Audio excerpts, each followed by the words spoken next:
Unfortunately, hate crimes, just like Tony said, are becoming more and more common in America. The Center for the Study of Hate and Extremism at California State University, San Bernardino, found hate crimes are up 26% so far this year across 16 major U.S. cities.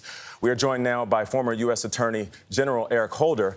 His new book, Our Unfinished March, is about the battle to protecting voting rights. Good morning. Mr. Attorney General, why do you believe hate crimes are climbing up in this country? Well, you know, this is something that has afflicted this nation almost since the beginning of our country as a republic. It's something that we have seen rise in recent years as we see demographic changes, as we see economic dislocation, as we see rhetoric coming from political parts of our nation. And these are all the kinds of things that I think give rise to this kind of hate, part of our history, as well as the current political environment in which we find ourselves. And so here we sit, Mr. Holder, today. Everybody's longing for answers. Right now, we're in that painful and disgusting cycle, I believe, what Steve Hartman once called mourn, pray, repeat. We've heard this story. We know how this goes. It will continue. Is there anything realistically that can be done? You know, the Newtown shooting of all those school children happened under your watch, so to speak, under the Obama administration. And everybody thought, this is it. This is the turning point. Is there anything realistically that can be done to stop this kind of thing?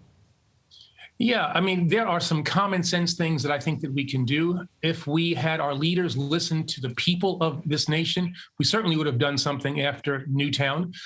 We see the American people who support regular, normal, sane gun safety measures. Those need to be put in place. I think also given the rise in hate crimes, racial and ethnic-driven hate crimes, we need to think about the imposition of a domestic terrorism statute. It has to be finely drawn in such a way that respects people's First Amendment rights. We need to enhance the ability of the ATF to do a whole range of regulatory things. We need to confirm Steve Dettelbach as the head of the Bureau of Alcohol, Tobacco, and Firearms. And then I think also we need to have a conversation. I'm not sure how that gets structured with people who run social media companies.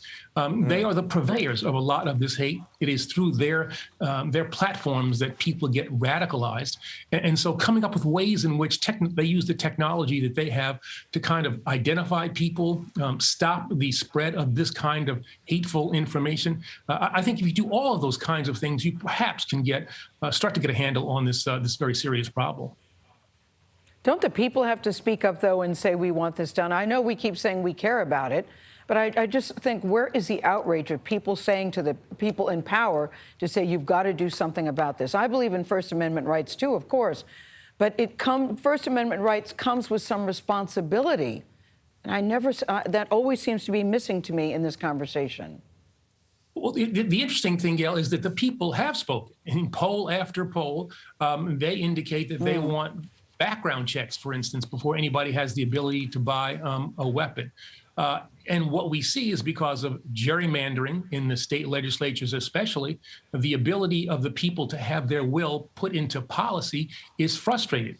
People in these representatives in these gerrymandered seats can do things that are consistent with the desires of the gun lobby, inconsistent with the desires of their constituents, and yet they suffer no electoral consequence. Yeah. And so political involvement is something by the people that is going to have to be a critical part of this effort. Eric Holder, thank you. It's so frustrating. You're right about that, Gayle. So frustrating.